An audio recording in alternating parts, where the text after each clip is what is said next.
All right, I'm broadcasting. People start coming in here. Wait till it fills up.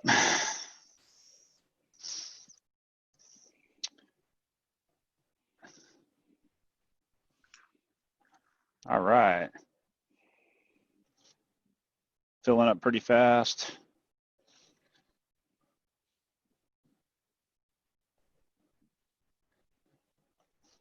The people I know, hi, Kristen. Hi, Rob. Terry, Tom, Mishko.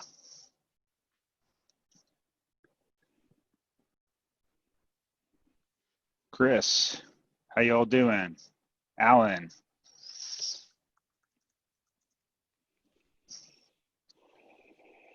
Jeff, how you doing?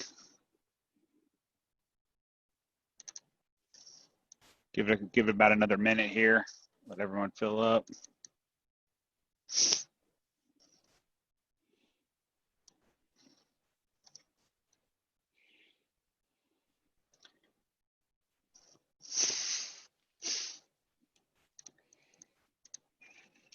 All right, well, let's kick this thing off. Share my screen real quick and make the introductions. For those of you who've been here before, this is episode 5, but this time we're featuring Greg Crabtree himself, David Hawks, and Erik Cottrell of Agile Velocity. A little bit about me. I saw a thing before, the host should always just tell a little bit about himself.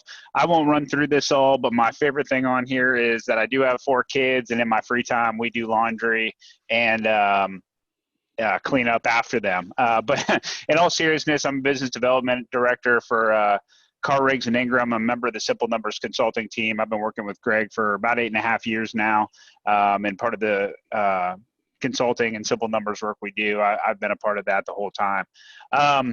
Today, I want to introduce you to David Hawks. David Hawks is the founder and chief agilist of Agile Velocity. David is a certified enterprise coach and certified Scrum trainer who is passionate about helping organizations achieve agility beyond the basic implementation of Agile practices. David's primary focus is guiding leaders through their Agile transformation with a focus on achieving real business results. David, thank you for the short intro. Whoever was on last time and was here when I read Andy Bailey's and I was winded and injured, David and Erik gave me great bios. CEO Erik Cottrell is the CEO of Agile Velocity. Erik leads the company through continuously promoting a strong people-first culture built on a foundation of trust, open discussion, continuous improvement, and teamwork. He also uses 20 years of experience in product management and leading strategic growth to develop new products, initiatives for Agile Velocity and the goal of delighting their customers. And of course, Greg Crabtree, author of Simple Numbers, Straight Talk, Big Profits, was soon to be Simple Numbers 2.0, Rules for Smart Scaling, coming out soon. We're excited for that. He's the partner in charge of our Huntsville location for Carr, Riggs & Ingram. And prior to that, obviously, we merged with CRI. He was the CEO of Crabtree, Rowan Berger. Also on the line, we have Kristen McLean at the Vivid Ink Company. She'll be building an illustrated model of today's discussion that will help you remember the content and make it actionable. I will send all that out afterwards. It's great stuff. She actually illustrates while we talk and then sends it out. Coolest stuff you'll ever see. So with that being said, David, Erik, I'll turn it over to you. Excellent. Thank you all for joining today. We are thrilled to talk to you about unleashing leadership for yourself and for your teams. We are in Austin, Texas, and it's great to be able to connect with folks all over the country. So we are going to be walking you through a perspective that we have about how we're helping companies become more agile in terms of responding to some changes that are happening. Obviously, we've all seen some of the impacts of what's going on in the world, and I think this is a timely subject. So we're going to walk you through that, and we'll save some time at the end for Q&A. We're happy to answer any questions you might have. There's a Q&A window, so go ahead and queue up your questions there, and we'll get to those at the end. So as we jump into this, what we thought we would do is give Greg a moment to give us his perspective on why Agile and why now. Greg? Yeah, I mean, in our ongoing discussions with clients, and you can come up with all the greatest ideas in the world, but to execute them, to get them out there, is always seems to be the challenge. And with our signature metric of labor efficiency ratio, as we see the repeat data month in, month out, going through those rhythms with the clients, we start to draw inferences in terms of what works and what doesn't. And I would say that as we've been exposed to the concept of Agile, the more that we can integrate those into a non-technology business, we've seen significant improvements in changes of thinking. Now, you still got to go through the behavioral aspect of getting people to want to change in that process. But whenever we've taken either business units or processes and applied the concepts of that rhythm, the pre-planning, the monitoring throughout, the post-event planning, and sequencing that example faster and faster, it ties into something I talk about in the new book, that and I've started calling it the cooperative economy. In essence, is what we see in economics is, I think, the greatest advance of the U.S. economy in the last 10 years has been the fact of a faster transaction cycle, which means there's less capital invested, a more competitive profit that can be charged to be in the market, but sometimes also harvested and maintained, because you've not only gotten faster, but you get to keep that profitability because nobody else can do it. And it's a competitive advantage. And so in that end result, you have a faster movement from beginning to end of the value chain, and a much better return on investment, of that process. And so it ties easily hand in hand with that. We've got to work these processes and interactions with everything through the value chain, from supplier to us being the deliverer of the product or the service to the ultimate customer. And I think it's high time that the framework is there, and I'm excited that folks like yourself are willing to create that adaptive bridge to get us thinking that same way that really the best of the best programmers have been doing in the technology space for years. Yeah, fantastic. So, Greg, you mentioned things moving faster, and we have an interesting take on our current situation. So just to kind of get us into a frame of mind here about what's going on a little bit, there's some statistics around the TSA checkpoint travel numbers, and the year-over-year numbers are pretty stark. Erik, so are from you sharing? Oh, I'm not sharing. I need to share. Thank you. How about now? Good? I'm not seeing it. You see it? Okay. Excellent. I'm not. No, I'm not. All right, so let's try it again. There you go. There it is. We see a skyline. Now recent statistics. Excellent. Thank you for bearing with us. So the statistics that we're looking at are coming from the TSA website. And if you look at the year-over-year numbers from April 8th of 2019 to April 8th of 2020, the drop-off in traffic was significant, right? 96% reduction in people moving through the lines at the TSA checkpoints. I thought that was interesting and obviously stark, but when I looked a little closer, it got even more stark. So if you were to compare month over month, 2020, the numbers are almost equivalent. The speed at which people experienced this amazing shock in our system is just so evident, obviously in so many different ways, but probably nowhere more obvious than in air travel. And what we're seeing is that companies are basically trying to figure out a few things. First, how do we survive? How do we get through this? And then I think for the folks who are seeking to actually benefit from change, how do I take advantage of it? And so the fact of the matter is that we have been experiencing something that is part of what we talk about, which is the leader's current reality.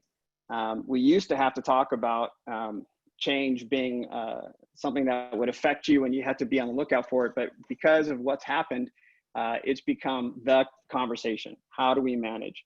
And some firms are actually shattered. Some companies have been shattered. Their business models and their ability to weather what's going on have been really challenged. And some are hunkering down and trying to figure out, how do we wait this thing out? And others are actually trying to figure out, how do we benefit?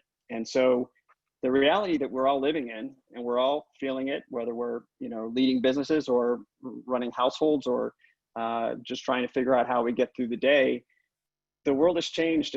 And this notion of VUCA, which comes from a military understanding of what has happened with the new modern battlefield, really begins to cast a new perspective and gives leaders a new context for understanding where they are relative to the environment in which they're trying to lead and to grow business and to take advantage of opportunities. And VUCA is it's an acronym, and it stands for 4 different terms that we're going to walk through to give you some perspective as to what's happening in the world. So just like folks in transportation have experienced, we're all sensing and experiencing this notion of, we live in a volatile world. Probably not more so than right now in terms of my lifetime, for sure. And that is that things have changed, and the rate of change has sped up. We may be seeing that in terms of what's happened with obviously with the pandemic, but we're also seeing it in terms of how quickly we can be disrupted through supply chains, or we can be disrupted through any kinds of macroeconomic events, and they're happening much, much faster. And so we're having to live in this context of this turbulence and the dynamics of change, and it's becoming more and more important that we're able to adapt and to adjust. So V is for volatile in VUCA. The other thing that we're facing is this uncertainty. We are able to see less and less well into the future. We're able to see closer and closer, maybe, but even then it's hard to predict what's going to come around the bend. This whole notion that we can plan a year out now is almost seems laughable in comparison to what we're dealing with. And so our window for being able to predict what's next is very uncertain. And that's just becoming a part of the reality, is that we're just not sure how can we reliably fix on the future. And it's not quite that easy. So volatile, uncertain. C is for complexity or complex. Our world, I think an easy way to understand it is, we are a network of networks. We have dependencies, and I think we've seen this in everything from the personal protective equipment that are reliant upon global supply chains to be able to produce goods. We are living in a world where our interconnectedness has grown significantly. Individuals are able to take a stand on a platform, and they can, through TikTok or through Instagram or through YouTube, they're able to influence entire industries. And the ability for companies to adjust and adapt in this massively networked world is proving to be really challenging for a lot. And it's creating what we would consider to be some fragility in organizations' ability to respond. So we are absolutely an interconnected global experience. So the A in VUCA stands for ambiguous. And in this case, ambiguity is extremely important, because we can no longer ascertain friend or foe. The meaning of events and the meaning of data is actually much more difficult to ascertain. We just don't know. We can't put our finger on or interpret what's going on. So we don't really know. And so when you have a volatile, uncertain, complex, and ambiguous world, and that is the pressure that we feel as leaders, how do we respond? How do we navigate it? How do we help our teams move from being perhaps fragile, where when change happens, it creates a shock for us? How do we begin to take advantage of and prepare our teams and prepare ourselves even for being able to lead through change? And I think that's exactly where agility and becoming an agile leader can become quite helpful. And so at this point, allow me to introduce David. David is going to walk us through an overview of Agile from our perspective and talk about the principles that make it an anti-fragile model. So David, I will turn it over to you. All right. Let me, I'm interested in, I'm going to do some very cryptic drawing, and then what I understand is then it's going to be beautified in the output that we get. So I'm excited for that.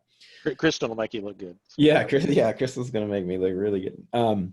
So here's the premise. Thinking about this VUCA aspect is that I believe we've been applying the wrong approach, the wrong model for how we manage work and how we plan work in the world of knowledge work, which most of our organizations now are companies of knowledge workers.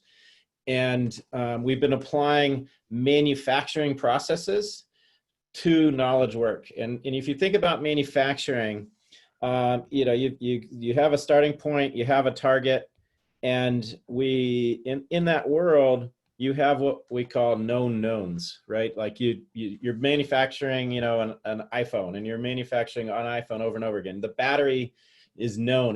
You know where it's going to go. You know where the camera's going to go. You know what order you're going to put things through. You know the sequence of events. They're tightly coupled and they're repeatable.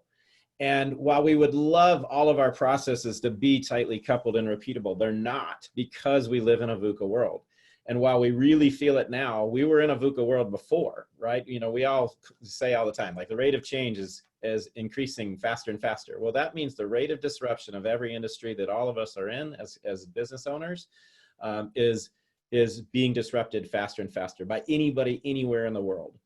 Because of technology advancements, because of, anybody can create a new app somewhere in the world and it's going to disrupt an industry.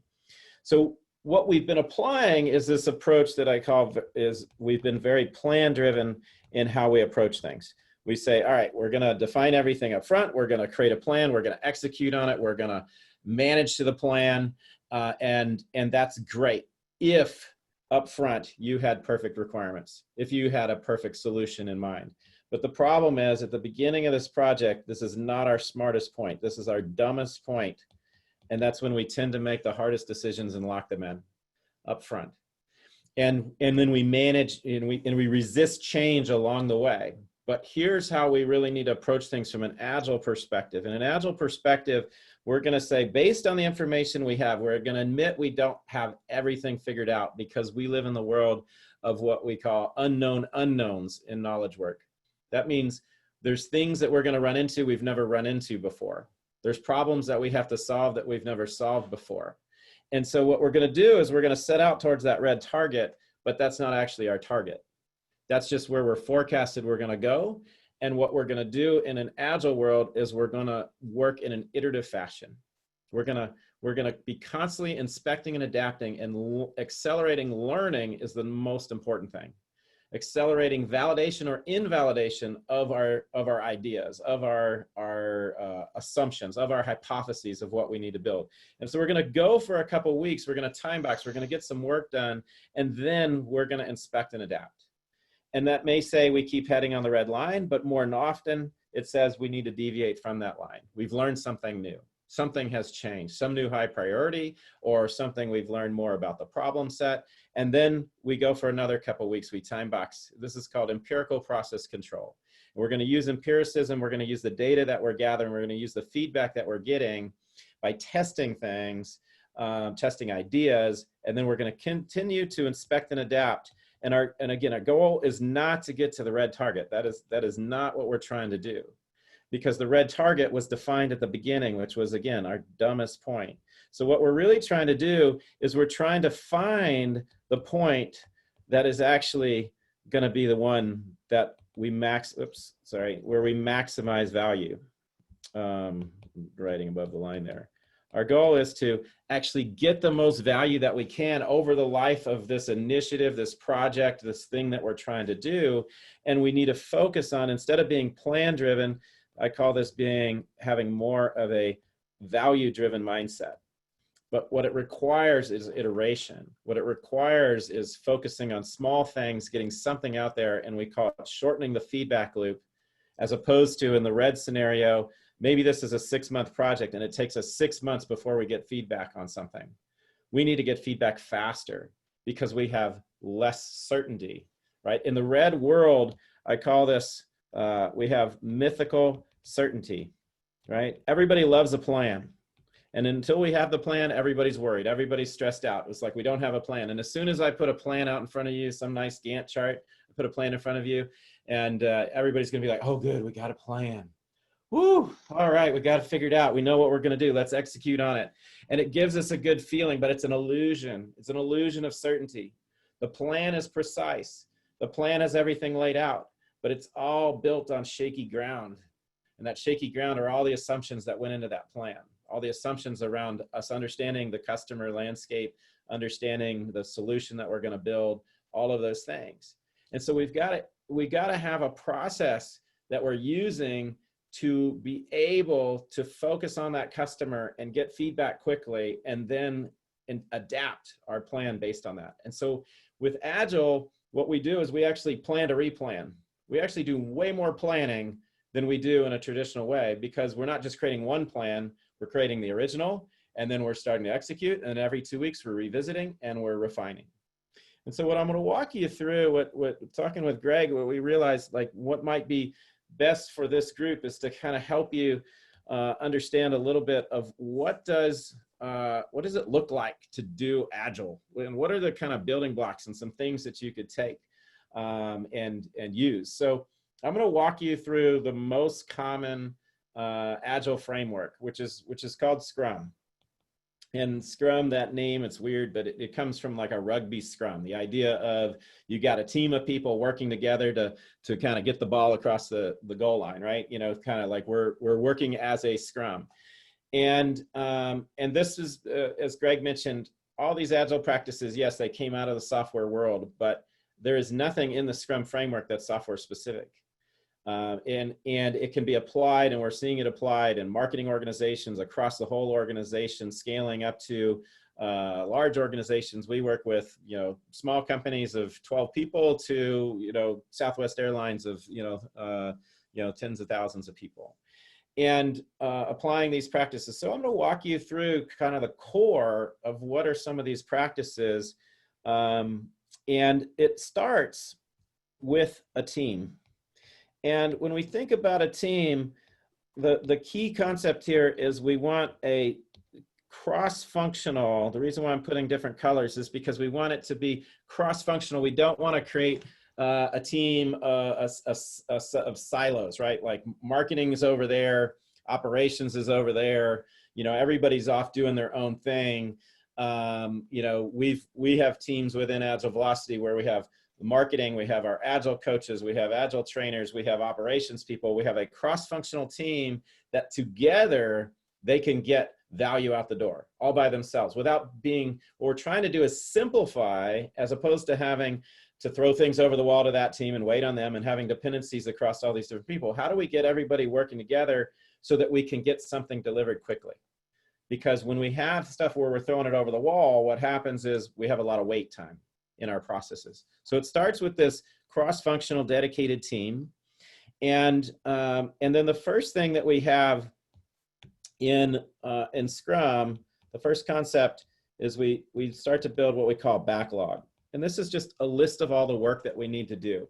But the really key thing is that it's ordered. It's not just prioritized, because if I come to all you senior leaders and I say, prioritize this list, what's everything going to come back as?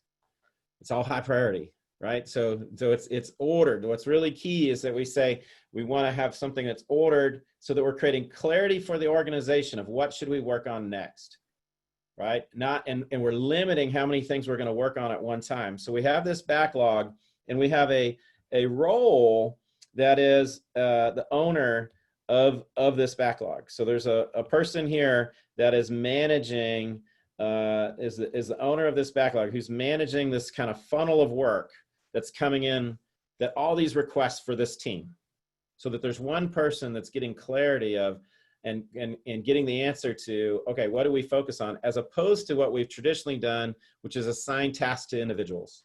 What we're now saying is we're going to take and prioritize the things we need to get out the door, the value we need to deliver, and then we are going to assign and get that assigned to the team, and then the team is going to swarm around getting that done.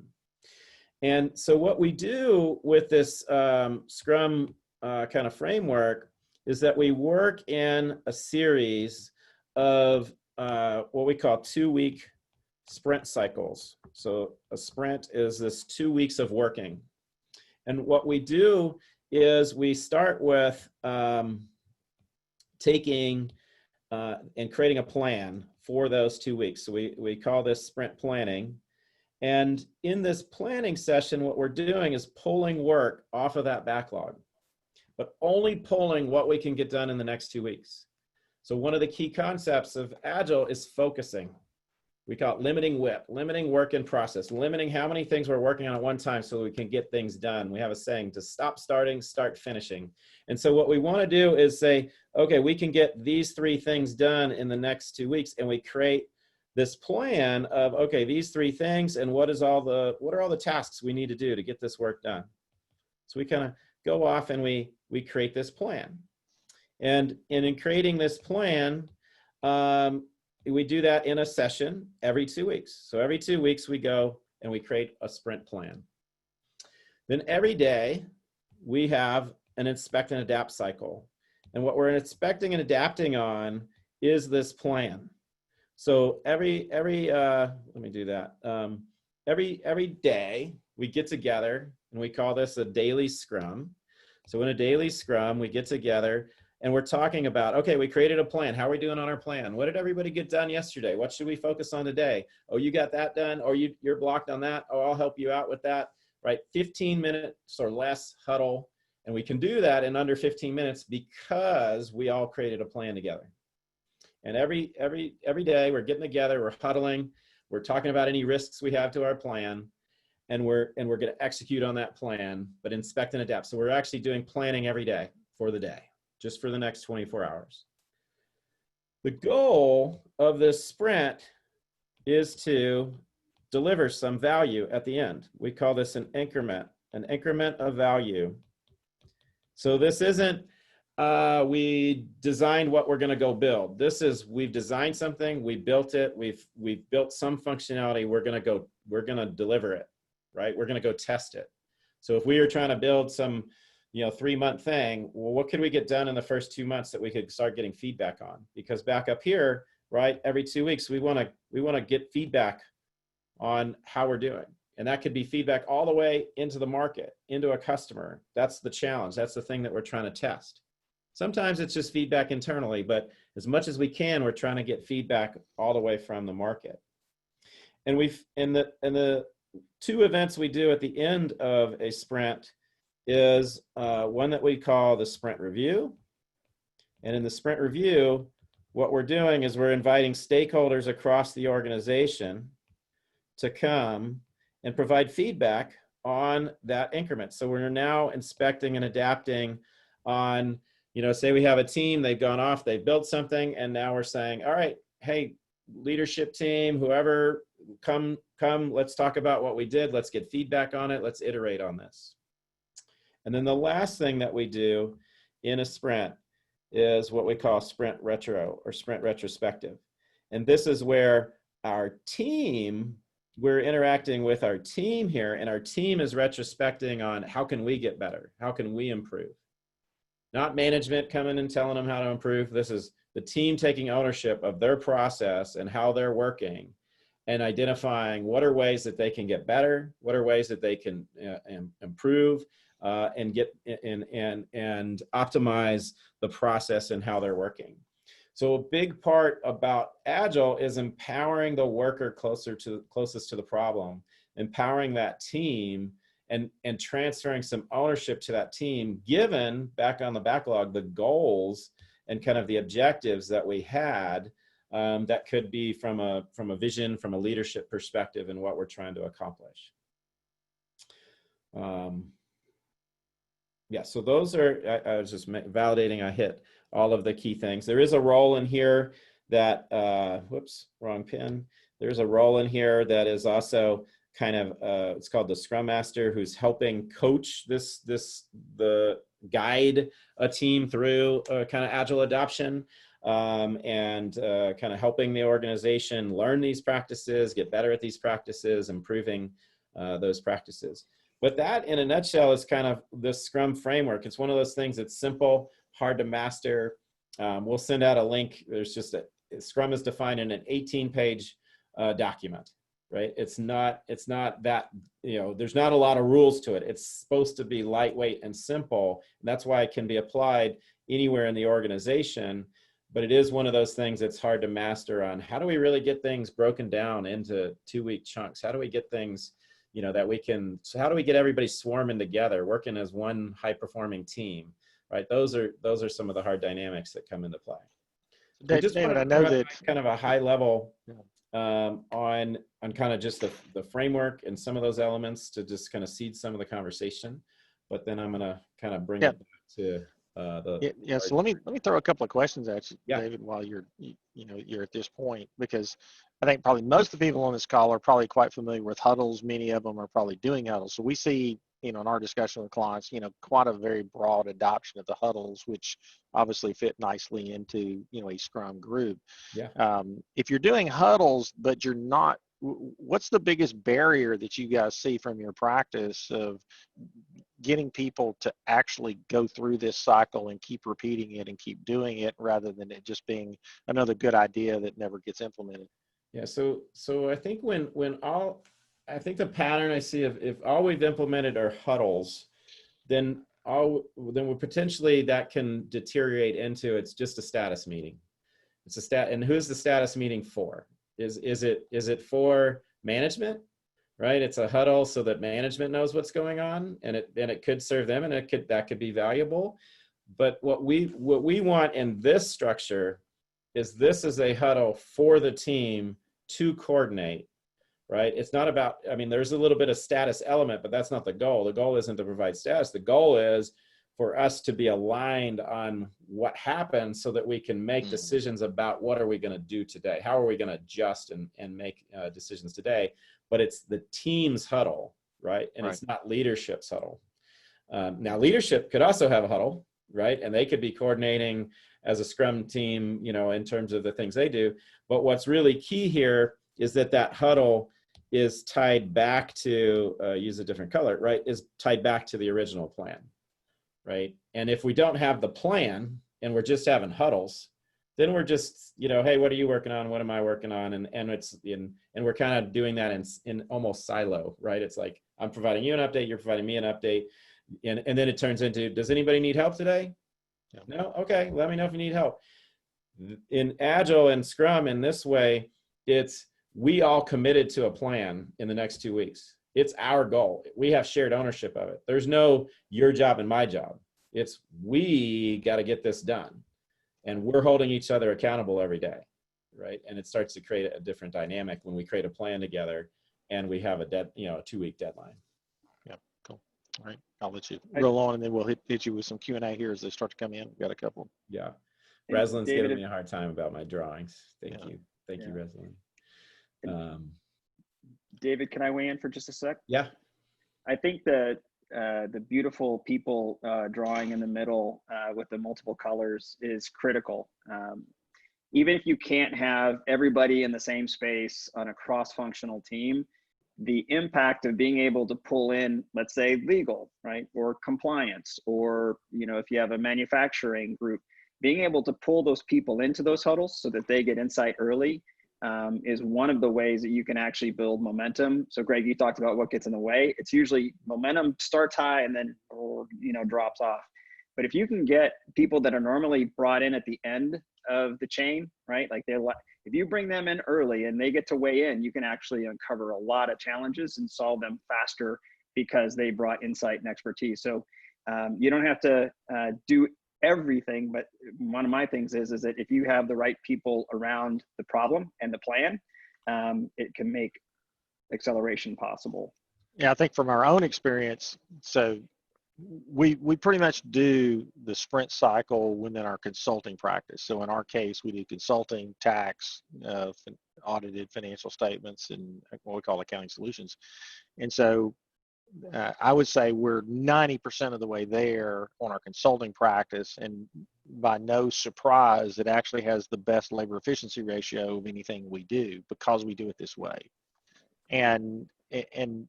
But because it was a new type of service, I was able to get everybody to buy into it and do it that way, versus I still struggle getting our traditional lines of practice to do this methodology. Even though they see the numbers in terms of our success of making it more efficient, it is still, do you have any experiences of breaking through kind of an industry mindset to get people to really embrace this and realize it is going to be the thing that makes you, much more successful in what you do?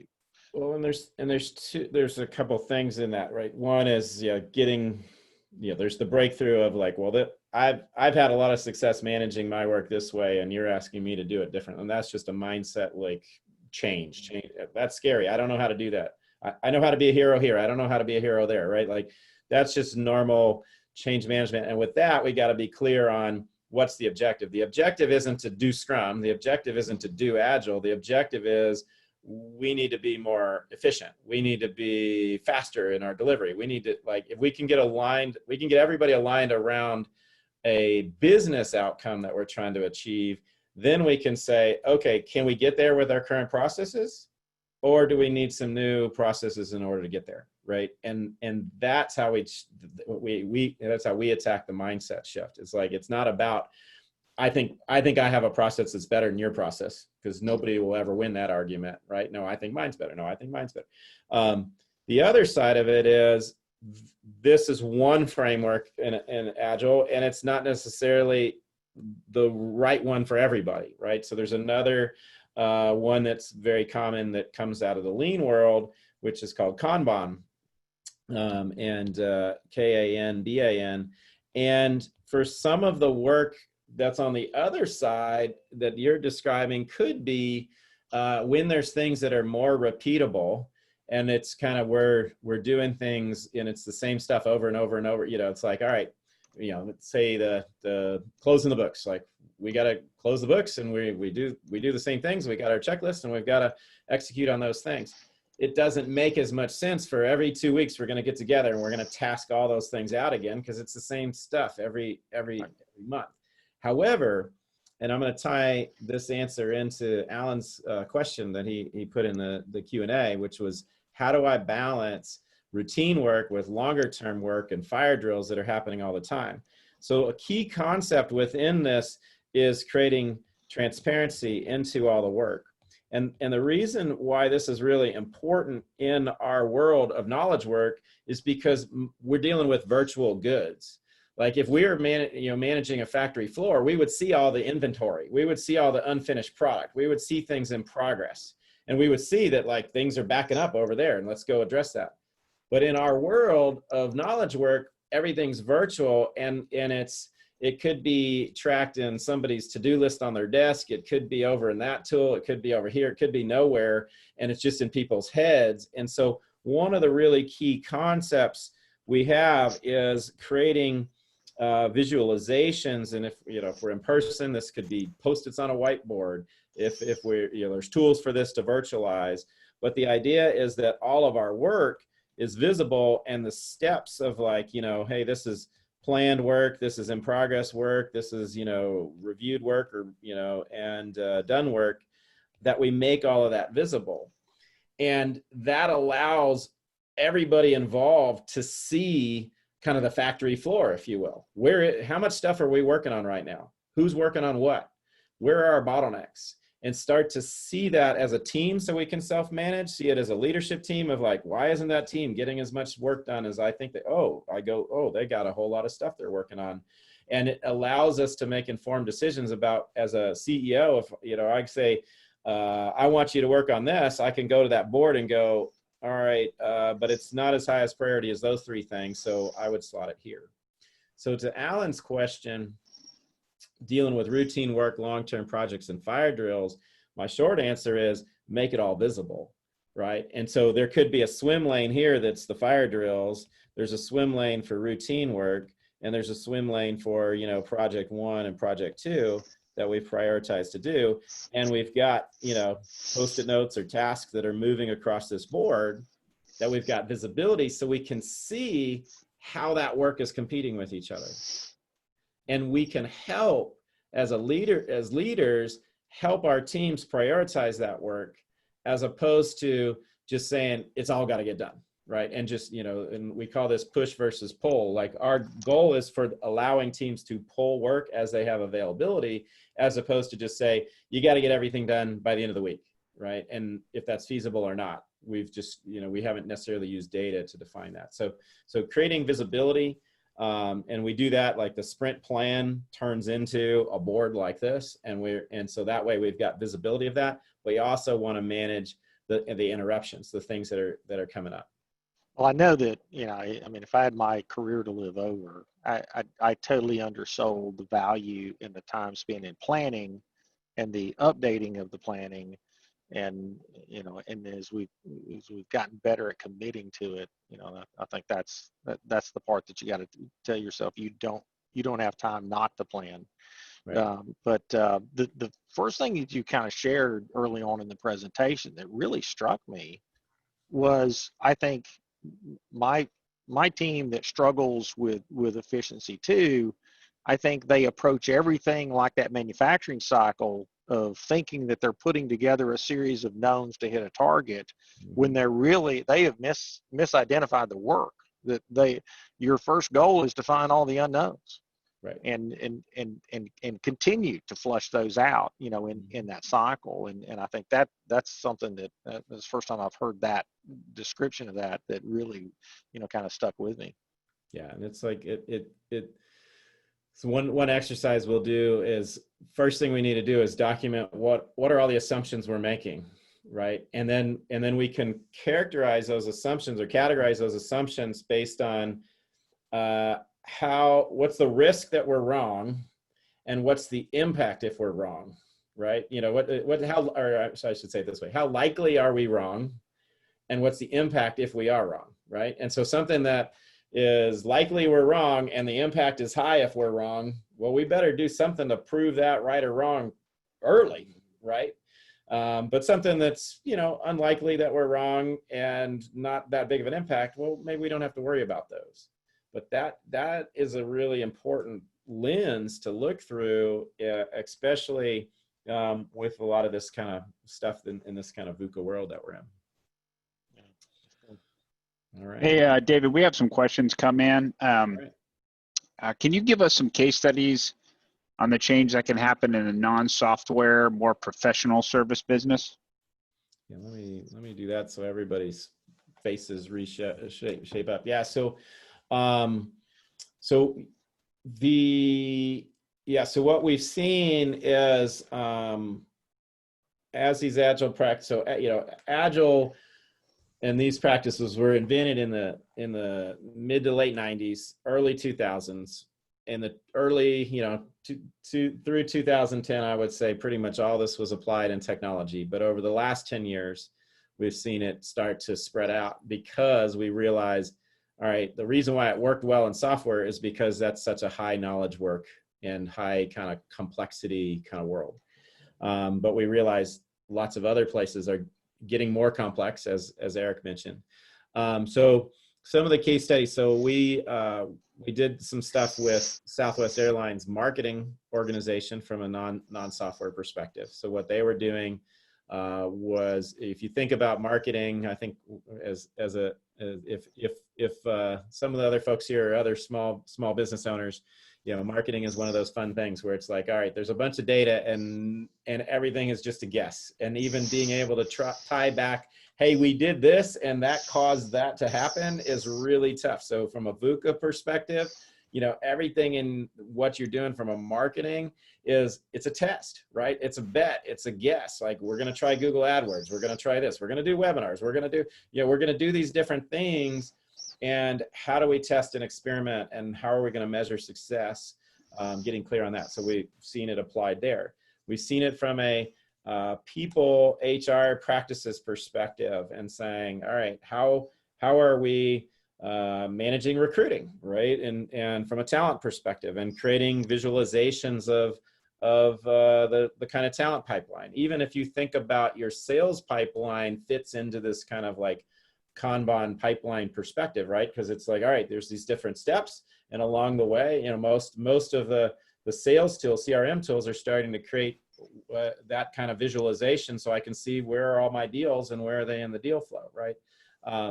So it applies across all of those things, and there's a whole new space emerging called business agility, and that's really about how, as an organization and as a leadership team, are we able to respond to change.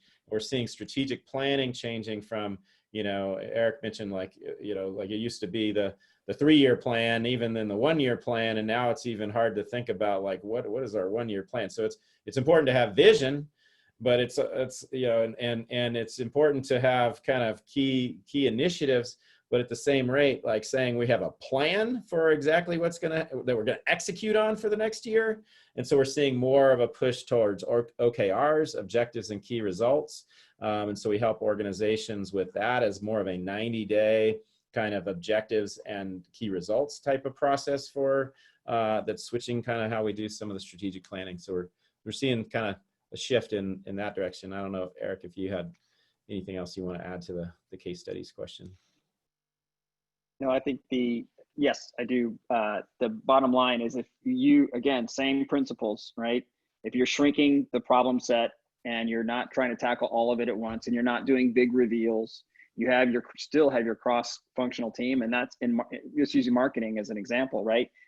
Marketing in MarTech, for example, is blown up, right? Like the whole space has gotten so big, and so there's a lot more niches now in marketing, and people work in their segments inside of marketing. Is not one thing, it's a bunch of different silos, just like at the org level. So by simply pulling these people together and shrinking the problems and having more bite-sized efforts that you can evaluate every 2 weeks, there's a lot of, you know, I come from the business side, and to be honest, there's a lot of guessing, right? You try to hypothesize and do your research and figure it out, but you're still not sure what's going to happen in the wild. So getting those different groups together, getting them solving around the same problem set, identifying what they're learning, that's a huge thing. So Greg, I think one of the things I also would say is, how do we, if we're business owners or we're leaders in the organization, how do we encourage our teams to learn, right? How is it okay to say we don't know, or we're going to have to go figure out? How do you encourage your people to be able to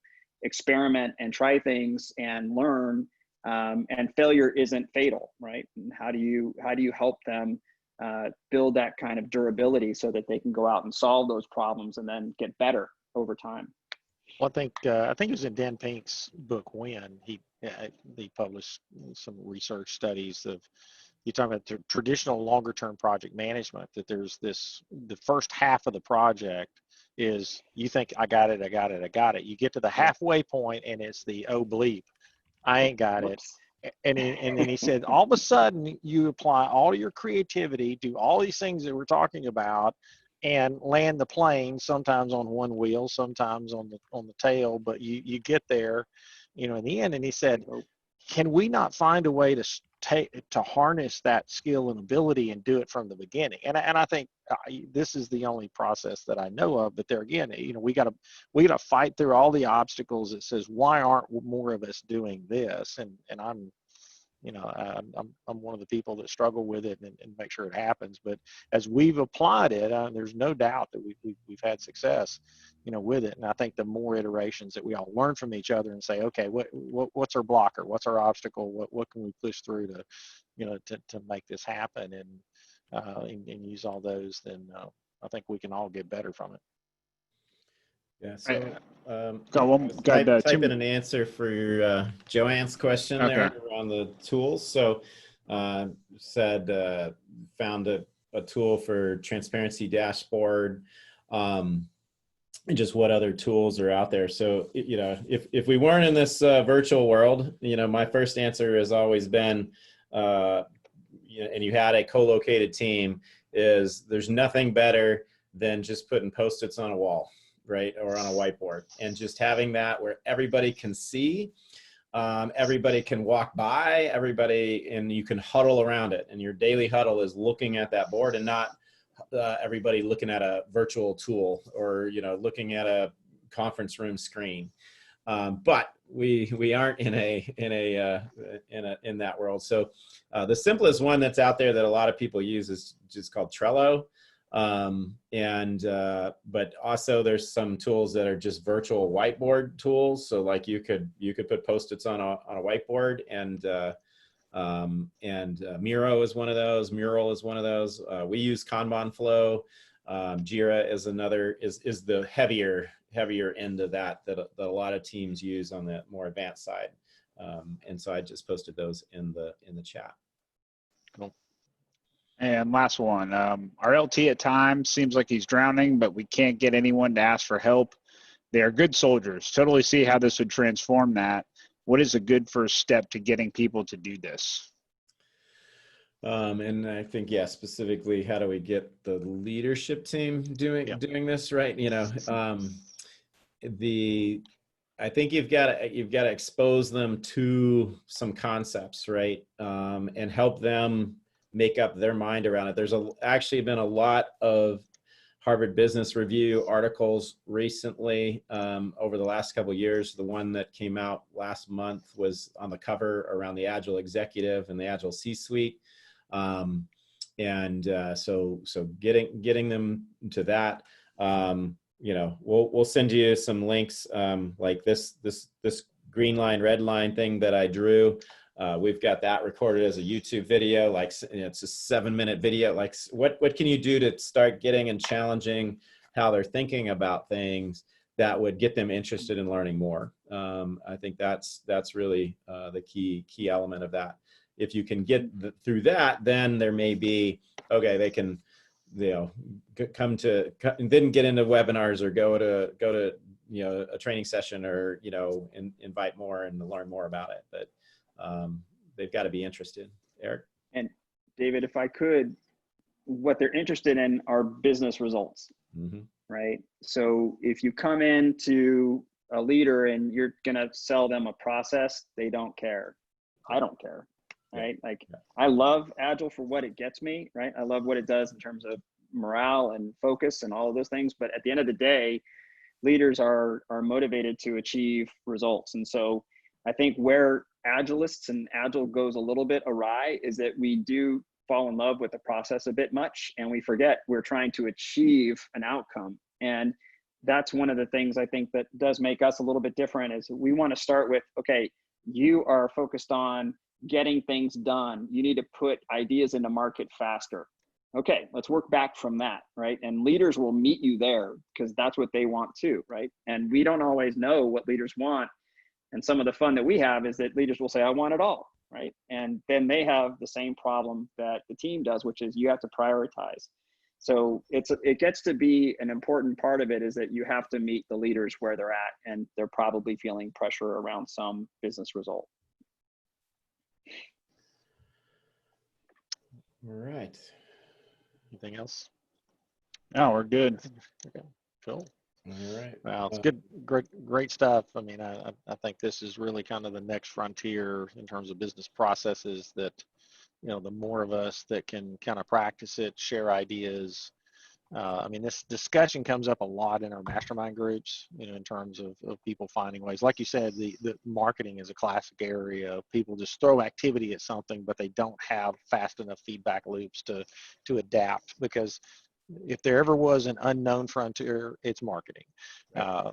You know, believe in it, you got to do it, but let's do it, you know, at its best impact. And that's one of the classic places.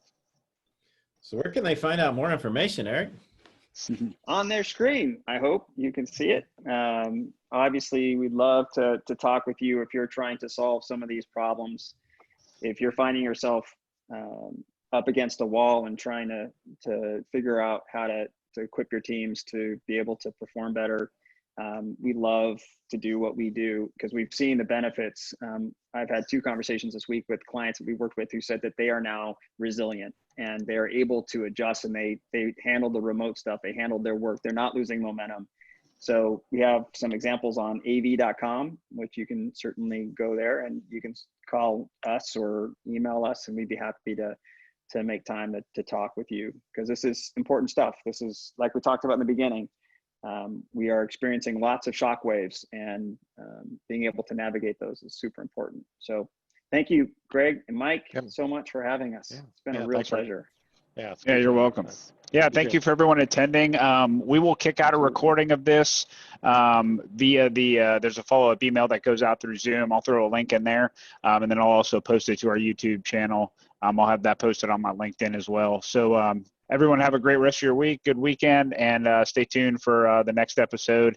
And definitely more to come. As soon as Greg's book comes out, we'll get him on here for you all to hear him too. So take care. Thanks again. Thanks, guys. Thanks. Bye. Thank you.